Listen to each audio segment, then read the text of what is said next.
I guess we're all here. So I'll introduce myself real quick. My name is Doug Matzke, and I've been with the Market Center for the past 5.5 years. Diane Kay and I are now sitting on the Career Development Committee for the ALC, and we have been put in charge as far as classes and realtor development, and we are looking forward to assuming the new role. We kind of adopted a lot of the responsibilities after one of our panelists or one of our sitting chairs left to another company, unfortunately. So we're going to be moving on from here on out. So I do want to say thank you to Lori for setting this up. And then I guess we can start with you all as far as how we want to proceed. And who wants to go first? Do you guys want to introduce yourself and kind of give us an idea of what your business looks like currently and then go into what you're doing? Let's do that. Sure. Introduce yourself. I'm happy to start if you want me to. I'm Darby Merriman. I'm an individual agent. I have a couple of leverage points. I have a transaction coordinator, and then I use Erin as my listing coordinator. Last year I sold 40 units. I think was right at 13 million. This year I'm pacing for more than that. I'm about 60-40 listings to buyers typically. 95% of my business comes from my sphere. Excellent. I'm Terry McCoy, and I'm going into my 20th year in real estate. And we have a team of, well, 3 agents, then one admin, 1 ISA now. And then, so this year we're on target really for about 125 units. Wow. That's crazy. This is the first time I've ever done anything like this. I'm a little nervous. I appreciate you coming out. I had to talk you into this. But thank you so much. He did have to talk me into it, so we'll say that. I'm Deanne Abbott. I've been in the business since 2005, so 16 years. And I had my license in Florida before that, so probably 20 years, same. I do have a team. I just started one beginning of last year. I moved to Keller Williams at the beginning of the middle of last year, like in June. Sold 20 units in June and right around 14 million. And decided I needed help. So we had to use Marcia as a transaction coordinator, and then I have 2 buyer's agents. Very nice. So I'm Carol Thompson. I've been with the Market Center for about 6 years, and I started here, and I'll die here. Sure, I'm never leaving. I love it here so much. I'm an individual agent, and I don't remember. I did maybe 42 units last year, but I have a assistant that's awesome, part-time assistant, and that's it. And I'm not on track to beat my year last year.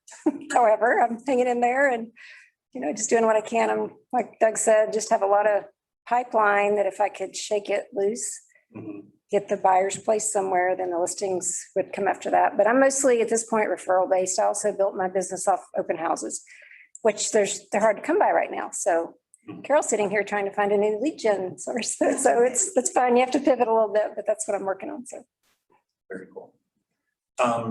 So what is the go-to source of leads? You brought it up. We'll use it as a segue. Current go-to source of leads, and what else do you guys leverage for leads?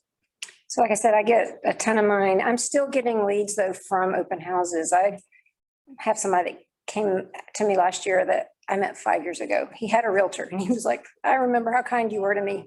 I don't even remember what I did. So I still get a lot that way. And then I'm getting, as you get into the business, if you're new, just know that there will come a year where you're like, man, my past clients are finally starting to refer me.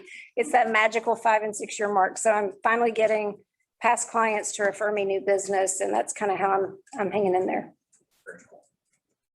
That's most of my business last year was all referrals from and past clients. I had past clients and then them referring their family and friends. And that's my new business is coming from open houses. And we had an open house in December on a house in Frisco Lakes, picked up a buyer, already closed her, and now I've got one listed in Frisco Lakes from that open house. Nice. She closed at 300 and he's at 479. So that was just, 700, whatever, 800 just from doing the open house. But I will tell you, because he told me to make sure that I talk about this, is my clients love me. I got one of the best reviews and I just cried the other day when he said it because it was like a mile long. But it was, I care. I mean, it's not just about a transaction to me. That's why they keep coming back, because maybe I care too much because I'm working all the time, but they love me. They know that I'm gonna take care of them no matter what. And so I'm getting their family, their friends, right now I'm listing a house in Richardson that is a dad of a 28-year-old daughter that was actually a referral from another friend of my daughter. So it's like, it just keeps going. And as long as you take care of them, they're going to continue to take care of you. And but the open house thing, I mean, it's if you're good at it, get in there and do them, because she does them, Tracy does them. And I mean, I think she's picked up 5 buyers from the last one we did in Frisco Lakes. Nice. Okay. So. Yeah, I think open houses are a big one. We're doing the open houses on that Saturday or Sunday of the listing. If the seller wants it, we're doing those. And our big thing is circle prospecting around the listings and around the neighborhoods that we know are the desirable neighborhoods that people want to be. And doing that, we're getting listings from there too. So that's a big one. So I'd say the circle prospecting one, or we've got a buyer. So we do like the when we're calling around for the circle prospecting, we're also asking, what is your number? Like, what if you could get X for your house, would you sell it? Like, well, that's a possibility. And so that's kind of what we're feeding on some of those, because we really do have a buyer that wants to be in their neighborhood. So we're not lying. We really do. And we've actually shown those buyers to those houses. And so I think that shows your validity there, because you do have a buyer. If not, get a friend if you're going to use that one. But I just think, I think you've just got to do innovative ways, because there are those sellers out there that don't want to put their house on the market. We just closed one last week that we did that. It's just educating the sellers, having that communication with them and educating them and making sure they know the market, because I'm seeing the sellers get greedier and greedier and greedier. And so that's kind of one of the things that we're doing. So. Okay, so for me, I do not like open houses, so I do not work open houses. I have, my main excuse for that is I have 2 little kids that are competitive in sports, so that kind of gets me out of it. So if you ever need them, contact me, because I usually have them. And I know Holly does a lot for me and Molly does a lot for me. But I would say for me, mine is some of the similar sources. A lot of it is from my sphere of influence. But a lot of it is in how I communicate and follow up with them. So I have a referral program. If somebody sends me a client, a buyer or seller, and once I make contact with them, I send them a thank you note with a $5 Starbucks gift card. When we close, I send them another note. Then they are entered into my Gold Club, where they get giveaways, different messaging, things like that from me. I also, I do a lot on social media on educating people around what they need to know about selling their houses. I've been getting a lot of business this year off of that. The other thing I think for me, a lot of it, my stuff is more of a long game. So I do have a couple of farms that I do. I have 2 neighborhoods that I farm monthly. And again, it's more of not a let me sell your house kind of thing. It's more of a, here's your homeowner checklist for the month. It's more informational, not salesy. I consider myself kind of a low pressure, non-salesy salesperson, which I think I'm seen as less threatening because of that in some ways. But, when I say it's a long game, there are other things that I do. So, my pipeline, some people are in my listing pipeline for a year. But what I do is really consistently communicate with them. I set them up on, like the neighborhood nurture through command, but I also send a personal email with monthly comps and an update on where I think their pricing would be.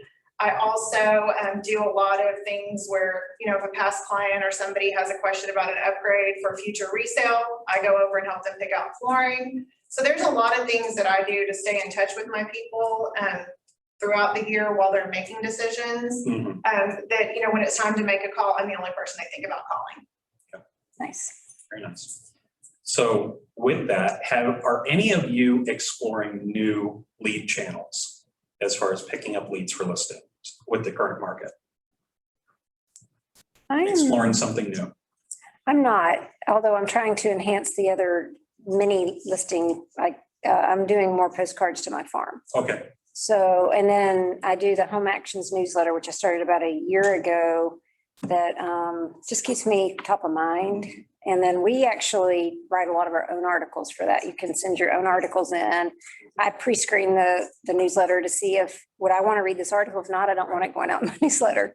And sometimes they'll put things in from up north. So just to stay top of mind, I'm not expecting business from it, but like she said, you just want to stay on their radar so they call you. I also do, like last fall, or maybe towards the end of the year, I sent out an email and I actually put something personal in it, which was amazing, the response. I just said, hey, just want to remind you, because I do a lot of pre-market updating. I have a lot of vendors. If you're thinking about doing the new home improvement for the new year, let me know. I've got somebody. And then I said, by the way, I just want everybody to know that I just had a granddaughter. And if you want me to send you pictures, I'm happy to. So that prompted so many nice responses because I'm kind of a guarded person and I shared a little personal thing that was going on. And so that was very amazing how many people reached out. And then, like she said, I have a lot of pipeline listing where they're waiting for the right scenario. So for one recently, I called them up. They've lived in their house 20 years. When I met with them a year ago, what I told them they had to do was a lot. I called them up and I said, hey, by the way, remember all those things I told you you have to do? I bet you only have to do about 30% of those. The market's crazy. I just want to let you know that because I know you felt pretty overwhelmed by what I was asking you to do. So they just moved into a rental. Oh, So wow. I've got an unencumbered listing coming up, which that's what I call them. When they have to buy first, it's encumbered. So now I've got an unencumbered listing and I have another person that's doing something. So that's one solution is sit there and know what rental options are out there, tell them how they could get it done, present another way out, and let them know if you want to sell at the top of the market, then you maybe write out your rental for 6 to 9 months. And if anything changes, you might get into both sides of this. So if you can get them moving or thinking in that first step and break it up into steps that they can get out of their house and get into a new one, you got to accept there might be a middle step and just plant that idea in their head. And I agree with that because there's a lot of people that are like, why would I sell? There's no place to go. And I'm like, I feel you, I'm stuck. Anybody got a house coming up in Plano? literally is homeless. I'm gonna keep asking when I got you in front of me. But no, the whole personal thing, they care about you. If you care about them, they care about you. They want to see stuff like that because anytime I put anything personal on Facebook, it gets the most comments, the most likes, the most anything. You put the business stuff out there, nothing. But you put the personal stuff about you or the awards or something like that. They love that. But I mean, just personal, like your granddaughter, that's amazing news. And they love that. They congratulate you. I have pictures if anybody wants to see. And I would tell any new agent or find a hobby, go play golf, go fishing. What was Mike? What does she want to go sit on a boat and smoke cigarettes? No, don't do that. That agent, Yeah. Oh, yeah, that's the I know what you're talking about. I think it was definitely smoking. well, There's a lot of drinking. because being top of mind, I'm Glen Eagles. I want to go, I'm out there. People see me. And every time I walk up to somebody, hey, how's the real estate market's crazy, isn't it? Yes, it is. And I mean, that's, just staying top of mind and doing stuff like that. It's just, I mean, it works. Yeah, I think to Carol's point too, what we told them to do 3 months ago is not what they're having to do now, which is awesome. Plus they're getting $25,000, $50,000, $100,000 more for their house. Right. But our big message, we're doing, the MOFR, make offer for immediate response. So we're trying to send that out more, like we always call it call to action, but something that sparks them to call or go online and fill out a Google. So like in our newsletter, we've got our QR code and then we've got, register for a Mother's Day massage or Father's Day brunch or anything like that. So we're getting their contact information. And then we're also asking them, once we get it, we'll give them a call and just ask them if they'd like an equity analysis. So we're giving them, basically it's a CMA, but it sounds more sophisticated. And so we just kind of give them what we think their house is going to sell, but then we always let them know the market's going to push it where it needs to go and just kind of go there. And lots of times that kind of gives them enough. And then like Carol said, give them those options up. You can get a lease back, you can get a rental, you can do a bridge loan, you can do all those other things to transition into a new house. And we can find you one because we're not in the business of homeless people, so we are definitely gonna find your house. So that's kind of what that's the avenue we go. I think for me, I agree with everything they're saying. You know, I think all of our messaging has changed a little bit about, you know, why you need to list your house, and obviously, the values are a huge reason for that. I think for me, you know, kind of going back to the social media, you know, I do a lot on social media. And so a lot of my stories have been around this. I have a couple of boosted ads that I've gotten a lot out of. I boost mine directly through Facebook, not through Command. I've seen better results.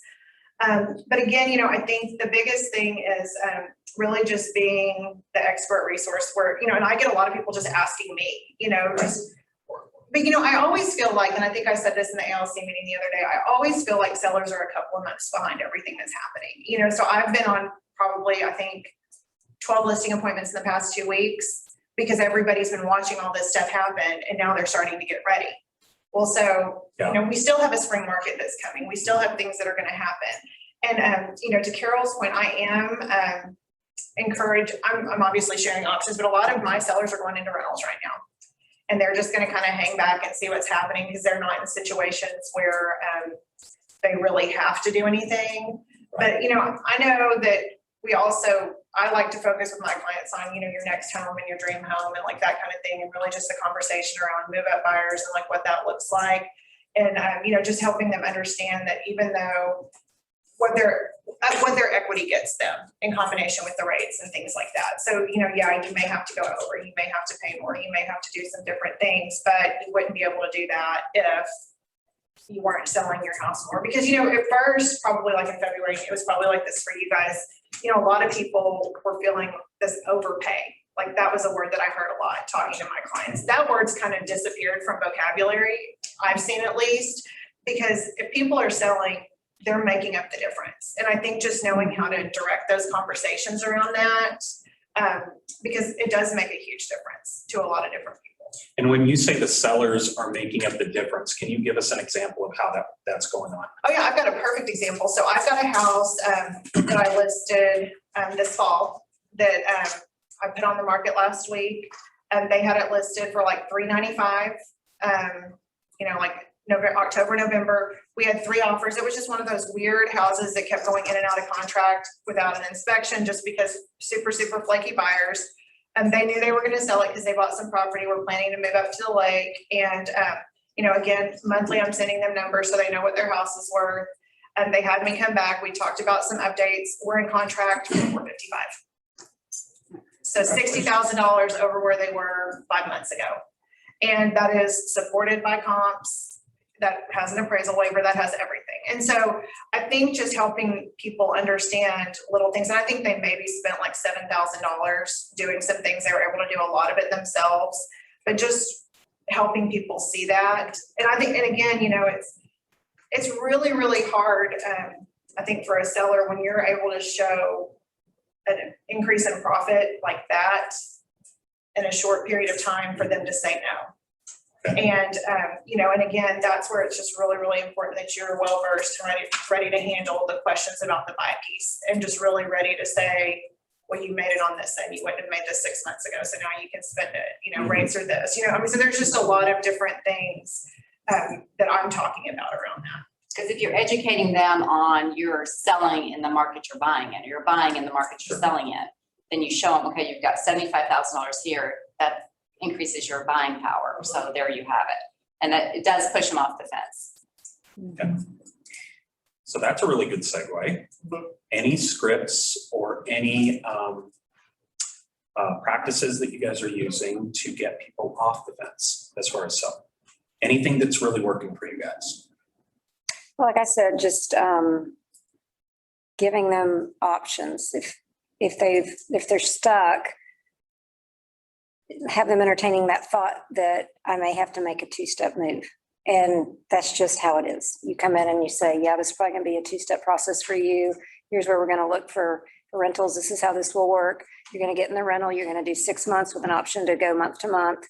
At around 6 months, 4 to 6 months, we're going to look again, or we'll look the whole time as long as you're willing, Sure. you know, to eat the rent.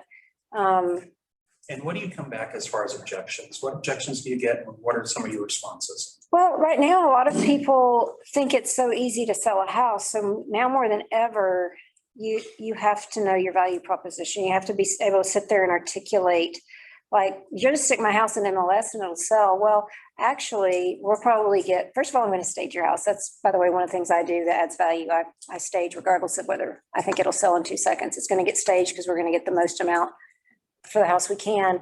You know, that's a value proposition for me. Diane Kay does it as well. Several other agents do it. But then, by the way, we'll probably get 30 offers. And just so you know, I actually screen every offer. And here's the things we're looking for. We're looking for the trifecta of agent, lender, and the quality of the buyer. There's 3 things, like, you know, we're going to screen those. I'm going to actually call every lender for you. We're going to pick the offer that has the highest likelihood of close. And it takes a lot of expertise in this market to understand who that is.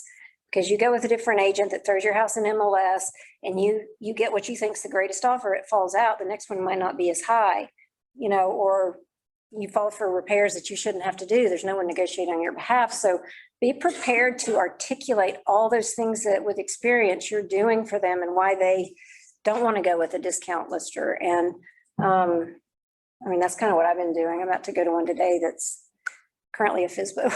He called me. But I was talking to Mike about it. They're overwhelmed because I went to one because I thought I had I have a buyer, but he wanted me to go look at it while he was out of town.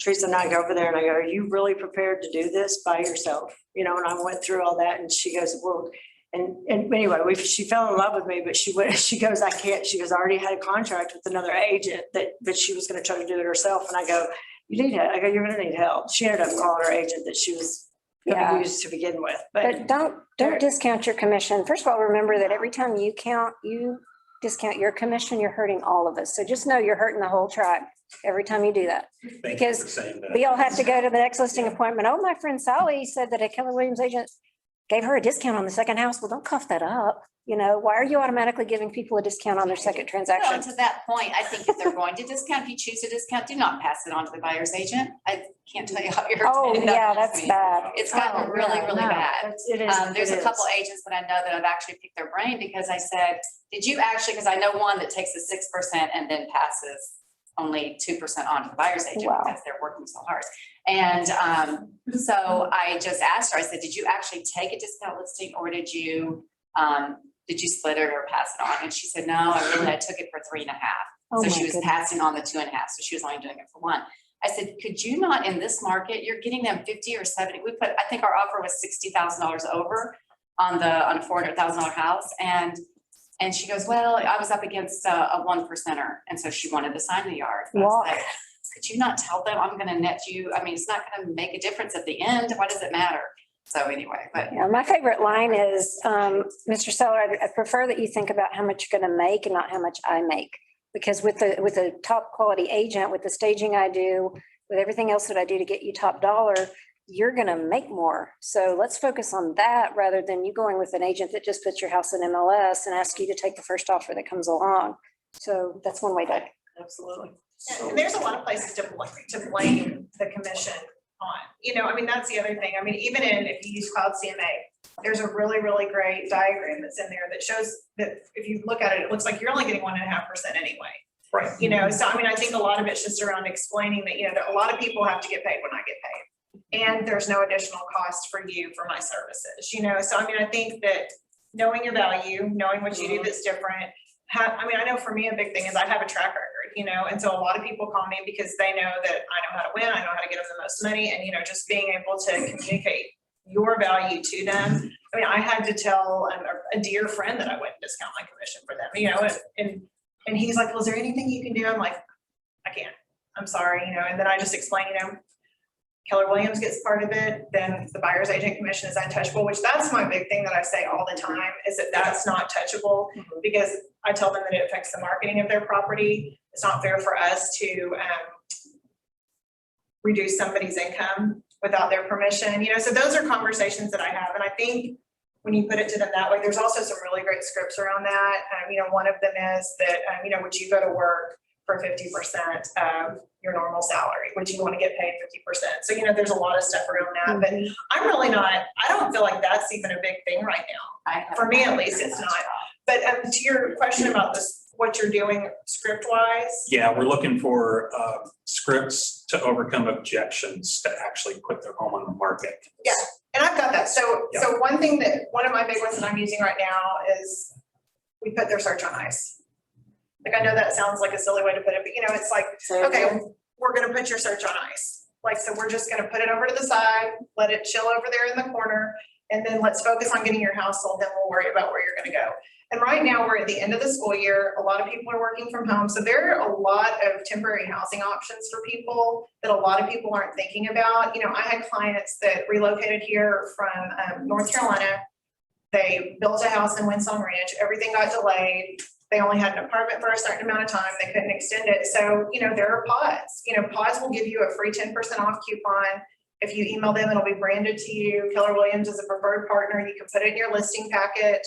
But, you know, one of the things I'm talking to a lot of my people about right now is, you know, get a pod and go get an Airbnb. You're working from home anyway. You know, get different fun places for your kids. You know, you don't have to be in Dallas. If you need to be in Dallas, there are cool places in Dallas or within driving distance from where you may have to be if you did have to go into your office.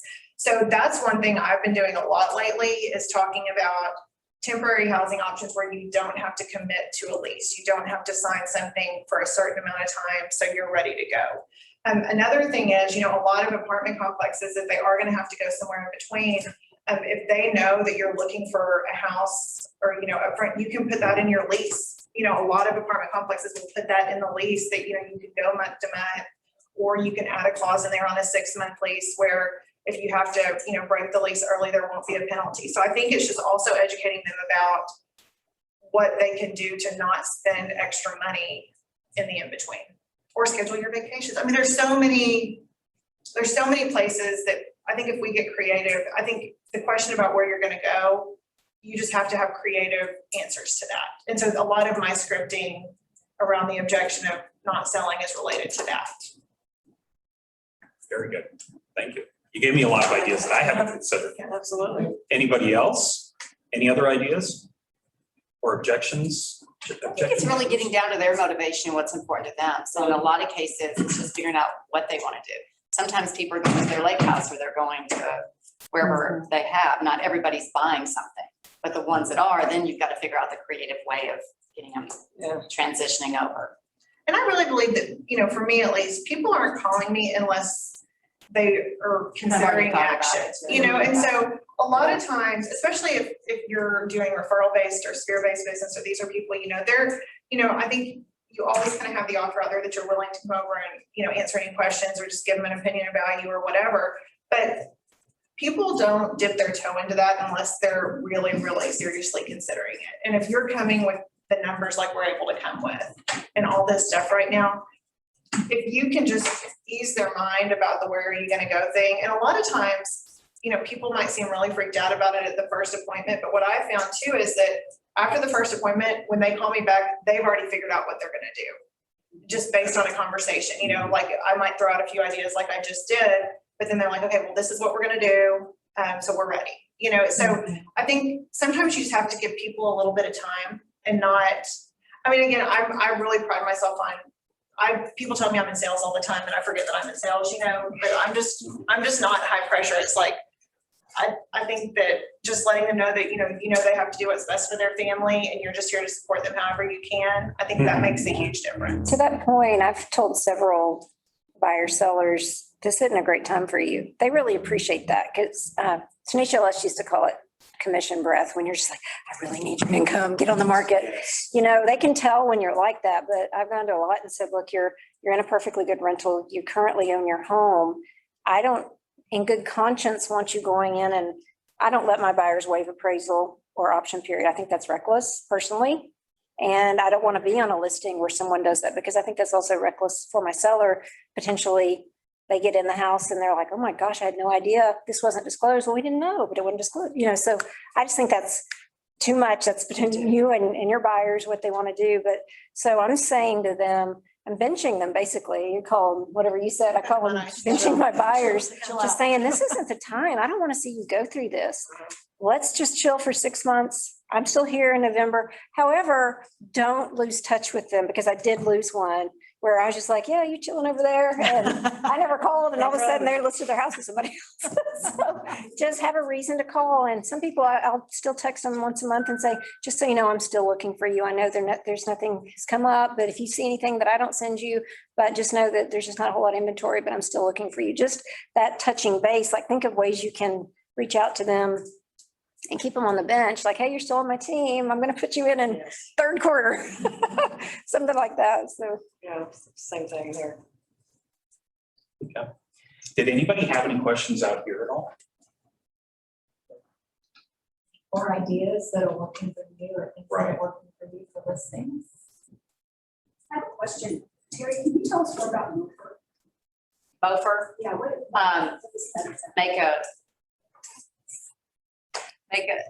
what is it? It's, make an offer for immediate response. Thank you. It's really like your call It's a to technique. action. So it's kind of, well, like examples are, I brought examples. I can send them to you too. It's like, it could be your best buy list. Like you've got these houses that are coming up, kind of like what Carol was saying. You know, I've got these houses coming up, or you're looking for Plano one, or something, anything like that.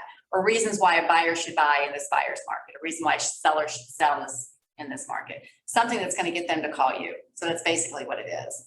And is that something you mail out or email? It can be everything. It can be, we put it in our newsletter, we put it in postcards to our farm and to our sphere, and they can also be the calls. Yeah.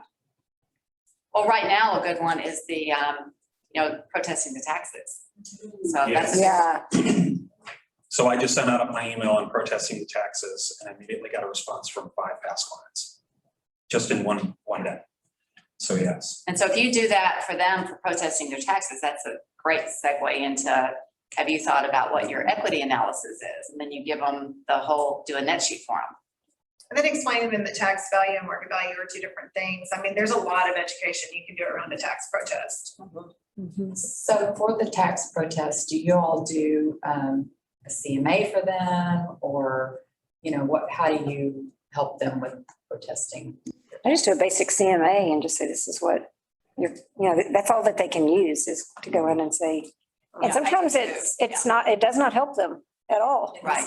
So don't waste your time, but here's the, I just do a kind of a quick one, and then I just say, if you're gonna go and protest your taxes based on the value that you got, then I'll give you a more in-depth, detailed one.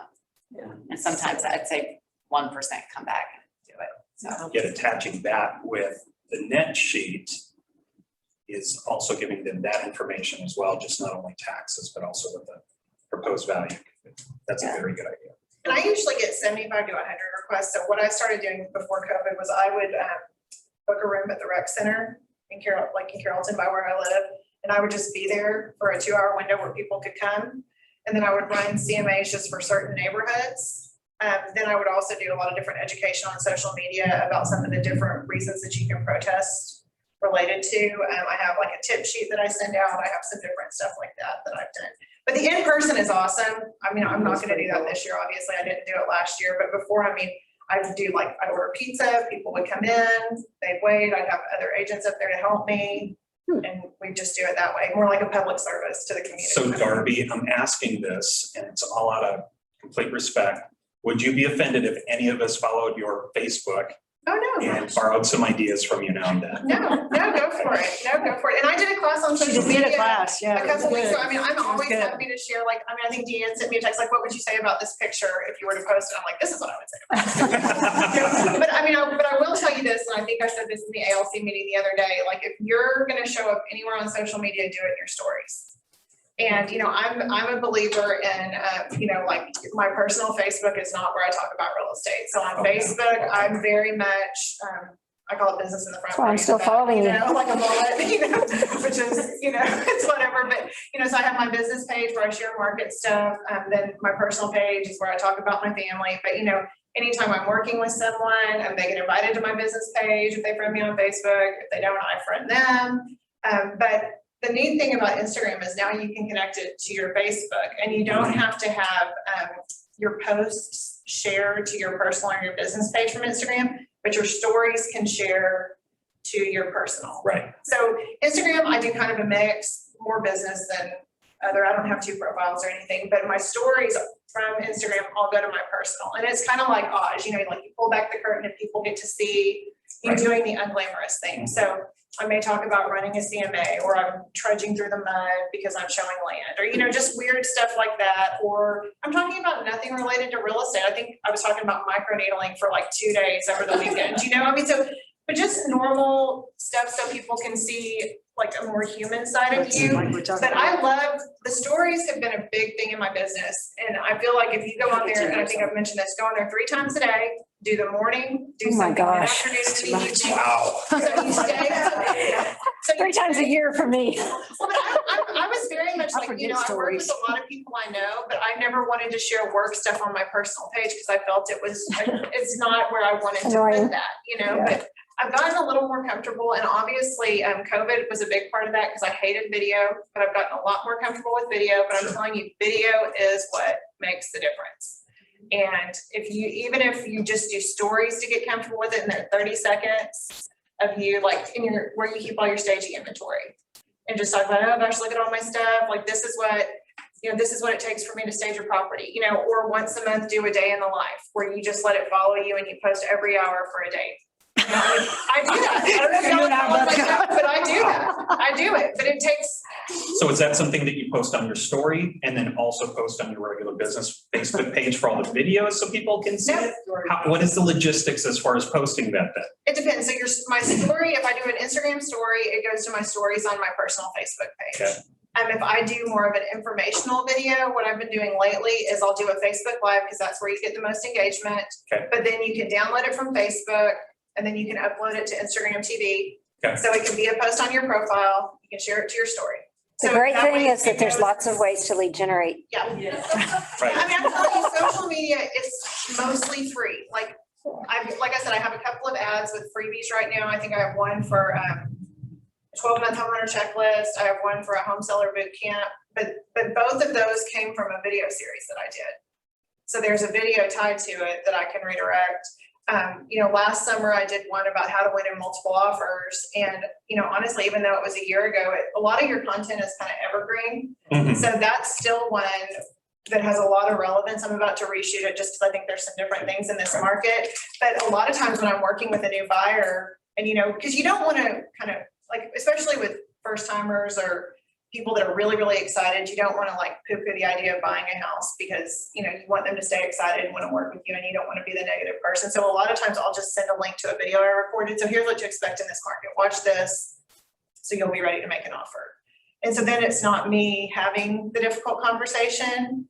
And the way that I always put it to him is like, I said a lot of things in this video. If we sit here and talk about it, I'm not going to remember all of them. So watch this and then let's talk. Okay. So that's a way to deliver bad news without No chance. delivering bad news. And then that is something that's already posted on YouTube? I don't do a lot of YouTube. I found with YouTube, there's a lot of limitations on what you can upload. Like sometimes they won't let you upload stuff if it's longer than 8 minutes. Sometimes it has to be in a certain format that's kind of weird, but I mean, the downloading from Facebook Live and putting in Instagram TV is, I've found to be the easiest way to do it. And I'd be happy to Very good. talk offline or do another class more specific to that. I think the last one I did was more just about branding yourself on social media, but I can dig into. Since you're volunteering, we'll probably. Absolutely. Trust me. Yeah, I'm Because happy. that does sound like it would be a whole hour in itself as Yeah. far as just social media. Yeah. So, you know, back to the topic of methods and scripts to be able to get people off the fence. Is there anybody else that had any other ideas or anything that's working currently else? Pushing. Push them. By the way, I listed your house yesterday. You didn't know it, but. You have 10 offers. That did just happen, Right. actually. So just for me personally, I have a house that actually has been signed for maybe about 6 months on a, you know, listing agreement. Except they still feel like they need to go ahead and do so many repairs in order to get the maximum amount of, you know, back from the sale. when in reality, they would really only be missing about maybe 15,000 if we just put it on the market as of right now. How many people of you are coming into that where they still feel like they need to update everything and get everything perfect before they list? Not many. I mean, it's all about what you tell them. I have been, by the way, just add one more thing, doing pre-market inspections. Okay. Because that's another tool. If you get multiple offers, I'm able to go back and go, hey, here's the inspection report. I need to make sure your buyer's seen it and they have already let us know what repairs they want based on this. So it's just such a ground leveler for people that are going to use that inspection report to get the price down, or they're going to ask for things that weren't coded at the time. So that's the best money you can ever spend. Pays for that. Seller. So Yeah, but it's worth it because we're not going to come on and off market and we're not going to get an offer that backs out. We're seeing a lot of back on markets. So when I see that, I sit back and I go, okay, what do you think's causing this? If I'm an agent, how do I want to avoid this? I think they're not picking the right offer. I think they're picking the highest offer, not the highest likelihood of close. And I think it's coming out in inspection. And I think that when people are offering 2 to 4 day option periods, I think that is not enough time. And I think buyers are panicking and they're backing out because they're just so overwhelmed with, they just found out this is wrong with the house, but they've got to make a decision and they're listing agents going, we've got backups, make your mind up. And they're just going, okay, we're out. I really do think that you can overpressure a buyer. So for me on my listings, I'm encouraging my sellers to let them have a 5-day option period. Because again, I'm just sitting there trying to think, okay, what's going on with all these houses popping back out? Last weekend that I looked, it was almost 35% from the houses that came on the market They're versus the back. houses that Yeah. fell off of the market just in the last week. Mhm. And then I also have a questionnaire I send, which some of these came from Bob Baker years ago at the last run up. And so they have to answer questions. Do you have offers on any other properties? Have you made and terminated offers on any other properties? One of the questions is, are you working with multiple agents? And then, so I don't want to be caught up on one of those people that's making 10 offers in a weekend. Volunteer that. Yeah, I'll happily share it. And then, so I got Darby's, I added, Yeah, will you share that somehow? yeah, so I've got a version that I've updated and then even though they do an appraisal waiver, we want them to say one more time, I understand that I need to bring cash to the table for any amount this house doesn't appraise, because I've submitted an appraisal waiver. So a lot of questions like that. And the other thing is we do a really detailed offer instructions so that they know exactly what to do. A lot of people do it, but it surprises me how many people don't do it, because that gets you everything you want. Or don't read the instructions. Well, that's another issue, but you know what? If an agent doesn't read the instructions, that tells me a lot about that agent. Exactly. I had one, the highest offer recently, we didn't accept. It was 10K over the next highest offer. He wrote it on the contract. I gave him 2 more opportunities. He kept submitting on the old contract. He couldn't be bothered. Once I even told him, he's like, yeah, well, I've been working these buyers a long time and I already had this in the system. Okay, well, Sorry. guess what? You just lost. Yep.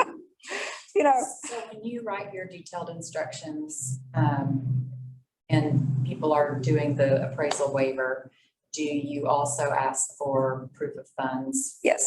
For both the down payment and the appraisal waiver. Yep. And then that, again, you're looking for, I tell my sellers, we are going for the highest likelihood of close, and it probably won't be your highest offer.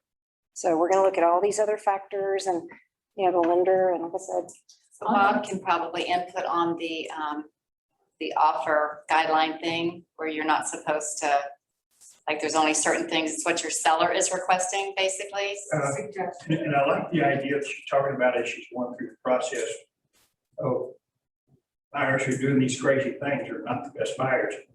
But the offering instructions always has to come from your seller, even if you have, say, based on my experience, these things work well.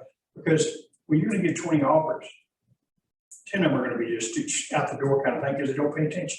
Right. So having those instructions needs to be something your seller absolutely agrees with, understands a purpose for it, why you're gonna go through that process. And then we'll do another multiple offer plan. We just did one. And these questions you're talking about that you ask, because we know a good listing agent is gonna ask those questions. As a buyer's agent, you should already prepare your buyer and have answered all those questions. Right, I put a You should be able to present that to a listing Yeah. agent. Here's what you need to know. This is it. highlights of my This is the offer. only offer. No, they're not on other contracts. I'm the only agent they're working Yep. with. You know, so you're already doing those things because a good listing agent is going to ask every one of those questions. Yep. And if you don't ask those questions, you need to come to the next class and we'll talk about more. Oh, and this is a soapbox, but please put your entire offer in one document. Yeah. You know how Right. I want to cry when I open 15 documents and I've got 30 offers. Literally, I'm just, and then the next day they send the pre-approval and the next day they send the seller's disclosure and you're just like, Well, I think, you know, kind of, and I don't know if we really talked about this, but strategies for the next town, and I know that was kind of our. last Yes, that was gonna be our question. last But one. it's a great Yes, segue into that. strategies into the next town. Yeah, so I yes. mean, you know, I use offer instructions too, and I always say they're recommendations, you know, because we don't want to say you have to do whatever. But answer these questions in your cover letter. Because I mean, I know for me, I list more than I work with buyers, so I know what I receive, and a lot of it is crap. You know, like it comes directly from Dotloop or whatever, and you don't even know who it's from, who's whatever, you know, like I still write a really nice cover letter. me too. And I with bullet points to the benefit of my offer. So I think that just how you present your offer is a huge thing and doing the one PDF. And then the other thing, you know, and this is kind of scripting around preparing your buyers for the market that they're entering into. And, you know, what I've been telling people is we cannot beat crazy. If somebody wants to do something crazy, then that is their choice. If the seller wants to accept something crazy, that is their choice. All we can do is submit the strongest offer that you are comfortable with. And so that is my line with all of my buyers is what you can fulfill the obligation of and that you are comfortable making and delivering on. You know, and to, you know, and I'm with Carol, I do include the appraisal addendum, but we don't do a full waiver. Typically the conversation that I'm having with my buyers around that is, you know, if you're going to go over list price, you need to be willing to guarantee that, because I'm a believer that it's the listing agent's responsibility to make Price it value on right, list yeah. price. Anything what somebody else wants to do on top of that is up to them. And that's something that I talk to my buyers about, you know, where they know, hey, things are going for over in this market. But, you know, I know when I list homes, I list it where I think it's going to appraise. Mhm. And if you want to do more than that, Mhm. that is up to you, you know, so some of those conversations, and I think for those of us that list and work with buyers, you know, we have the kind of like our experience as a listing agent to help us with the buyers in some ways. And, you know, and especially people that do both transactions with us, they're experiencing it on both ends. So, you know, if they're selling their house, they know what to expect Right. in the market that they're going into. And I think just, you know, constantly reminding them of those things, I know that's been really helpful for me. I don't know about you guys. And it seems like you do have to remind them several times throughout the process. You do. You kind of get sucked up into moment, and then you have to bring one back down as far as expectations. But, you know, we can't be crazy. Direction of crazy buyers that Carol was talking about. He points at me for crazy. No. Actually, Darby We have said someone crazy. in this audience whose buyer came up with some really crazy things in their offer. $20,000 option. 25, yeah, I saw it. Yeah, I saw that on Uh, Facebook. I heard that it's still Yes. $5,000.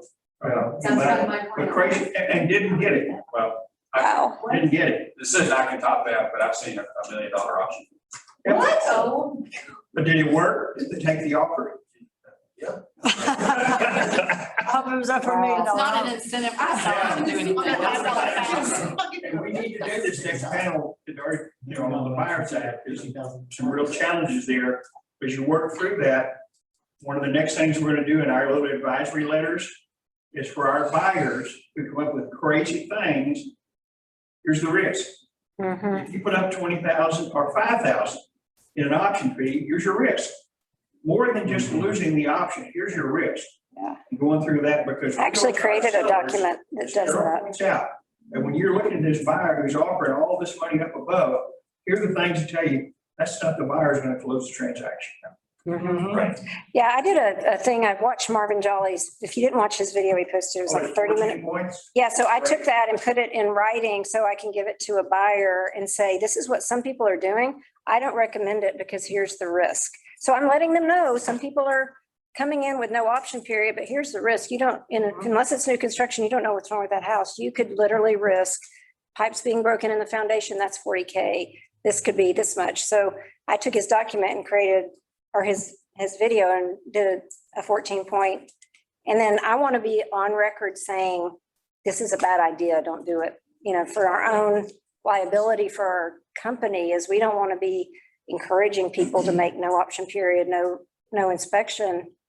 Because what if they move in, there's a lot wrong with the house, and they're like, well, you gave me the idea, and now our brokerage is on the hook. Yeah. And there are a lot of bad agents out there, and I think, I know that's not a nice thing to say, but that's what you have to remember, or less experienced agents or people that don't understand, you know, when they submit an appraisal addendum with a full waiver, what that truly means for their client, you know, and so I think that, again, kind of back to the whole thing is you're the expert. And really, if your client has faith in that, then they're gonna stick with you. They're gonna keep wanting to work with you, even in a tough market, because they know that you're not gonna put them in a difficult situation. And I just, you know I sold my own home this fall, and I had an agent give a full waiver, and she decided that she, you know, when the appraisal came in low, she was gonna try to send over an amendment to reduce the price. Well, I was like, no. there's a lot of people doing that. That's not how that works, you know, and so, Yeah. you know, I ended up getting a backup ready. We didn't end up having to do it, but I mean, and that's somebody that was fully vetted, but, you know, basically she didn't explain it to her client, you know, and I think I asked Bob a lot of questions about that addendum at that time, just because, you know, I wanted her to understand everything that it meant. And Oh, by the way, another question is, has everyone on this contract seen this house in person with their agent? And I have them write the date, because I tell my sellers, highest likelihood of close and not falling out of, again, I'm thinking about why are things falling out of contract? People from California are FaceTiming with their agent. Well, Then they're flying in to see it after they're under contract, and then they're backing out. So I have a buyer that did that. he's doing it right now, but he can't get here. His wife's sick, and, you know, but I just don't tell the agent. I know, that's why I asked the question. They say ask though. That's- Yeah. I'm gonna tell him, but I mean, I do the same thing, and but he's, you know, that's Yeah. because he can't get here. She's sick, and, you know, Yeah. so. I hope I don't get asked. Thank you so much. Do we have any other questions? Because this is actually some really good stuff. To get, and I'm sorry, I couldn't wait, but to get additional listing appointments out of your database, are you calling your old appointments that you went on that they chose not to go forward, and is that working? I've done that with people that it was kind of like because I'm one of those people give before you take. I don't mind sharing work product. I'll go to your house and give you a CMA for free, and you might listen. I don't care. So, but I'm calling them going, hey, remember when I met with you 8 months ago and I told you, and you didn't list because you wanted more than, here's what the market's on your street or in your neighborhood's doing right now. I just wanted to make you aware. So yeah, why not? Sure. And I said at the beginning, you know, like I follow up monthly with my pipeline, and some people stay in it for 12 months. And a lot of times I will have already gone out, but I just still keep sending them something. I send the same thing every month, no matter what, until somebody lists, or they tell me they don't want to get it anymore. I think it's amazing though how long you can nurture someone. So I just closed on a house of someone that I've literally been talking to since 2003. Oh my Just closed. goodness. Time, That's a very long term. it's like a record. It's like, it's like taser off the fence. I mean, it's, I just closed on one of those. It's been about 5 years since the first meeting. so time on task, kids, time on task. Stay with them till they buy or die. Oh, that was buy or die for Mike Griffin. I had a place, I go over 68R, Marvin Jolly was next to me. No one was somewhere, and there was a person there that said something, and identified, introduced himself. Marvin pulled out his phone and had that person in his phone, in his nurture, and mentioned that, and she was blown away. She said, I mean, that's a real, he kept track of that kind of stuff, which is why he's one of our top people. But it's amazing if you have those kind of things, how it just turns somebody totally around, and also they realize you care. And that you're really paying attention. That's important. Any other questions at all? Because we got about 5 minutes left. Yes. Darby, you said something about that you're gonna list it where you think it's gonna appraise. When the seller disagrees with that strategy, how do you lead them to the right answer? Well, so I have a couple of different things that I do. One of them, if a seller has a price in their mind that they want to do, we make I call it a gentleman's agreement, even though I'm not a gentleman, at the beginning, where I just tell them that, you know, we can do that for a week, but if we're not getting what you want, then after that, we adjust to where I want it to be. I've had situations where that was $25,000, but they do it because that was our conversation. I also, I have a guy right now that, I'm sorry to interrupt. Yeah. But when you expect that higher price to still come in, I mean, let's say 550 is your price, yeah, your equity analysis, not CMA. Your equity analysis is 550, but they want to sell it 575, you know it's gonna go for that or more. that doesn't happen to me a lot, because I think the big thing, again, I'm positioning myself as the expert.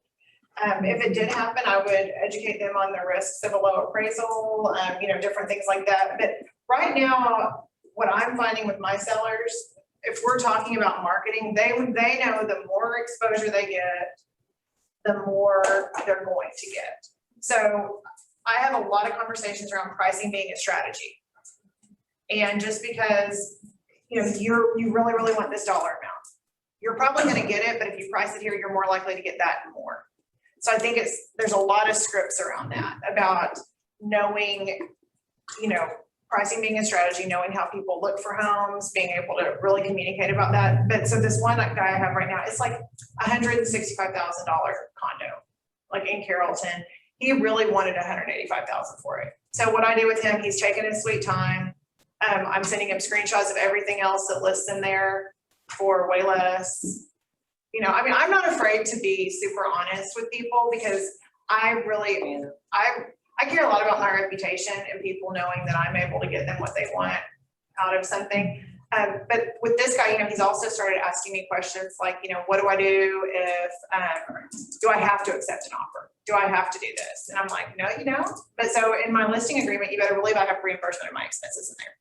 Just because, you have to know, who you're dealing with a lot of times, and usually that's not with people that come from a referral. It's usually somebody that finds you on Zillow and they like your reviews, or somebody that looks at your sales or something like that. Usually if you explain to them, which is what I do, that I'm pricing it where it will appraise, anybody that goes over that, we're getting an appraisal waiver. So you're definitely going to get that much money. If you price it over and we get it and it doesn't appraise, you might not get it. So let's price it at where we think it'll appraise, and let's let the market take it higher and let the market do its magic. And usually they appreciate that and listen. I could also use, I don't know, maybe, but in my situation, I had a seller not take my advice. I did the gentleman's agreement. We did not get the offer within the normal number of days that I could offer, so it was past that. One offer, he wanted to decline it. Anyways, I use that scenario as an example for anybody else that says, well, let's just go up here. Well, even in this market, properties are still overpriced and limits are higher. Are you doing that? Well, and I'm like you, I have a really good example of one that I listed in Frisco that was the same situation where he really wanted to price it too high. We had 130 showings in like 4 days. He only got 3 offers because he priced it too high. And I think it's about just, you've got to be able to explain the psychology of it. Like if somebody sees it, it's like the Walmart philosophy, something's $1.99. Somebody would be willing to pay a little over $2 or, or something like that, but it's the initial get in the door, for that price, and there's so many different ways to approach it. I think, you typically, to Carol's point, what we were saying about the appraisal waiver, that usually works. But if it's something that's really, really difficult, then I'll throw in the gentleman's agreement, or then I'll say, okay, well, I'm fine with that, but then, if this doesn't happen and you're not satisfied, then my expenses are reimbursable, or, there's a lot of different. One trick that I do is I do the CMA and then I put like with the lowest price up to the highest price anything in the neighborhood has sold for on a spreadsheet. Then I put the square footage and then I put potential sales price. I actually highlight in green where I want them to be. And it's a range. 90% of my sellers will pick the top number in that range. It's psychological. I'm like, it can be in here. Here's why I think this is the sweet spot. If you go here, you might not get it. I don't think you have to sell this low. I'm thinking this is a giveaway house, but based on your condition, I think we need to be here. 90% of them pick in that green. That green sounds zone. like that bold trick where you draw the square and you draw Yeah. the 3 numbers. Which of these 3 numbers do you think it should be priced at? Yeah. It's just on a Excel spreadsheet. Yeah, and then also that gives me record that this is what I suggested. If they want to list higher, then we do the same thing. Let's reduce quickly. But I just read today that it's actually an ethics violation of our code of ethics to allow someone to think they can get more for their house than they can. So we ethically owe them the duty to say, this is the most I think your house will appraise for. At least it may sell for more, but we can't go in and just try to get a listing by saying, oh, shoot, we can get 1.4. When you know it's There's a lot really of agents who do 1.2. that, and those are the ones that you're calling on when the listing's expired or canceled. So Right. just remember that, if you can't deliver on what you're promising, then, I would always rather exceed expectations than not meet Sure. somebody's expectations, Any other questions? I got a question real quick Oh, we got somebody. from Zoom. Yeah, hi, this is James. Can y'all hear me? Speak up a little Barely. bit more. Speak up, Okay, can you hear me now? barely. Oh, okay. When you're working your sphere or you're working a farm area, what happens when you get calls for something like if they just want you to recommend a roofer? What is your liability in that, and how do y'all cover that? Especially like if you're sending out newsletters or home tips and things like that. Because you won't really have that vendor form signed with them. They're just in They your. don't get anything. Bob's in the class. They don't sign the form, they don't get anything. Bob Baker's in Text me here. later.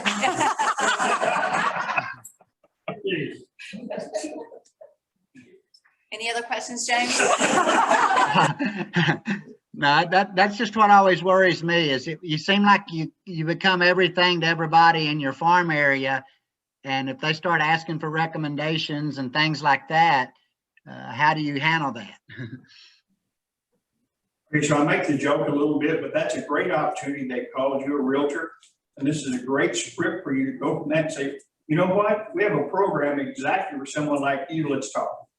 And you take them through and you show them why we have this vendor recommendation and why that's good for them and how to go through the process. Because they've reached out to you. And that's a great opportunity to take them to the next point.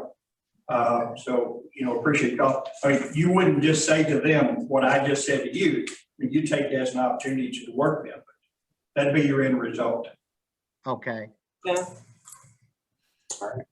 What Bob said. Yeah, well, That's what Bob said. Well, I guess it's 2:30, isn't it? Yeah. Oh, another question? I'm sorry. Yes, I think that it was Carol that mentioned about the risk document. Do you know what I'm talking? Can you hear me? Yeah. I think it was, Repeat the question, Kira. it was like the Dolly, whatever. It's a risk document. One from Marvin Jolly that you did, Carol. Oh, yes. Oh, the 14 points. 14 Yes. points. Okay, where can I find that? Well, you can email me at carol-thompson@kw.com and I'll email it back to you. Perfect. I have to give Melissa Gates, my assistant, full credit. She sat there and watched it and typed. Yes, Yeah, I'll share it with anybody that wants it. thank you. You bet. All right, well, it's 2:30 and I don't really want to take up too much of your time since you guys all, were so wonderful in being able to take the time to help us out. So thank you so much.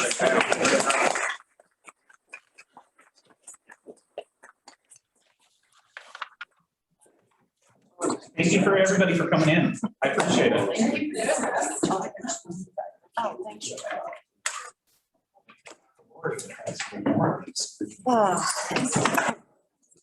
I'm sorry. I've got those things that